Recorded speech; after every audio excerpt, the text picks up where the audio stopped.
তো কেমন আছো সকলে? আশা করি তোমরা সবাই ভালো আছো। আমি তোমাদের জন্য আজকের এই ভিডিওতে কিছু ইম্পর্ট্যান্ট আপডেটেড নিয়ে এসেছি তোমাদের জন্য।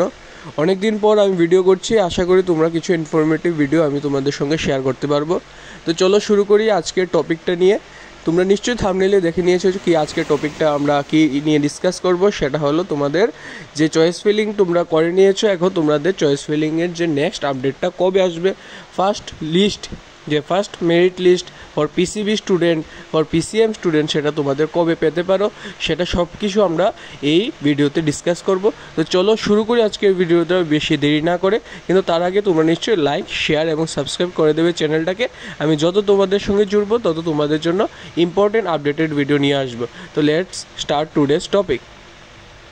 প্রথমে আমরা প্রিভিয়াস যে ডাটাটা আছে সেটা দিয়ে আমরা ডিসকাস করে নেব যে প্রিভিয়াসে 2023 সালে যে তোমাদের যারা এক্সাম দিয়েছিল তাদের ক্ষেত্রে কীরকম হয়েছিল সেটা একটা দেখেই আমরা একটা ধারণা করে নিতে পারি যে তোমরা এবার কবে পেতে পারো।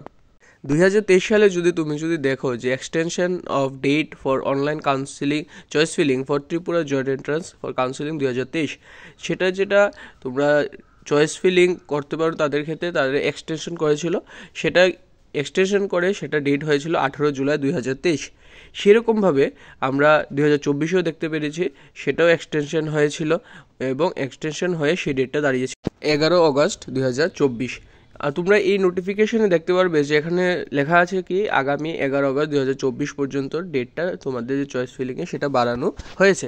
এখন দেখতে পাবে যে গত বছর যেটা তোমাদের 18 জুলাই পর্যন্ত ছিল, এখন সেটা 11 অগস্ট পর্যন্ত হয়েছে। ঠিক আছে, তো দেখতে পারবে যে প্রায় এক মাসের ডিফারেন্স আছে 2023-এর ডাটার সঙ্গে 2024-এর ডাটার। তাহলে বুঝতেই পারছো 2024টা অবভিয়াসলি তারা ডিলে করছে, জানি না কেন সব কিছু এত তারা এরকম করছে। প্রথমে নিটের কারণে কিছুটা ডিলে হয়েছে, এখন ত্রিপুরা জয়েন্টার্স কেন এত ডিলে করছে সেটা তারাই জানে। কিন্তু সেটা স্টুডেন্টের জন্য খুবই একটা খারাপ বিষয়, এত দেরি হচ্ছে, তারা অ্যাডমিশন নিতে পারছে না। অনেক কলেজে ইউনিভার্সিটিতে অলরেডি ক্লাস শুরু হয়ে গেছে কিন্তু তারা এখনও অ্যাডমিশন নিতে পারছে না, সেটা খুবই একটা দুঃখের বিষয়। কিন্তু কী করবে, আশা করি তোমাদের তাড়াতাড়ি একটা চয়েস ফিলিংয়ের যে ফার্স্ট মেরিট লিস্ট সেটা এসে যাবে। ডেট অনুযায়ী যদি 2023-এরটা দেখি যে কবে তারা ফার্স্ট মেরিট লিস্টটা পাবলিশ করেছিল, সেটা ছিল 26 জুলাই 2023। ঠিক আছে, তাহলে তোমরা দেখবে যে 18 জুলাই এক্সটেনশনের লাস্ট ডেট ছিল, 26 July first merit list publish হয়ে গেছে, মিনস তাদের মধ্যে গ্যাপটা ছিল ডেটের 8 দিনের গ্যাপ। তাহলে এখন তোমাদের দেখবে যে তোমাদের লাস্ট ডেট কবে ছিল, লাস্ট ডেট ছিল তোমাদের 11 অগস্ট 2024। তাহলে তোমরা সেই রকমভাবে 7 থেকে 8 দিন ম্যাক্সিমাম তোমাদের একটা ধরে নিতে হবে কি তোমাদের তাহলে 11 তারিখ থেকে 7 থেকে 8 দিন মিনস তোমাদের 18 থেকে 19 তারিখের মধ্যে এসে যাওয়ার কথা তোমাদের যে মেরিট লিস্টটা আছে। কিন্তু 18-19 তোমাদের সানডে এবং মানডে তোমার 19 তারিখ সেটাও হলিডে থাকার কারণে সেটা আরও একটু পোস্টপোন হতে পারে।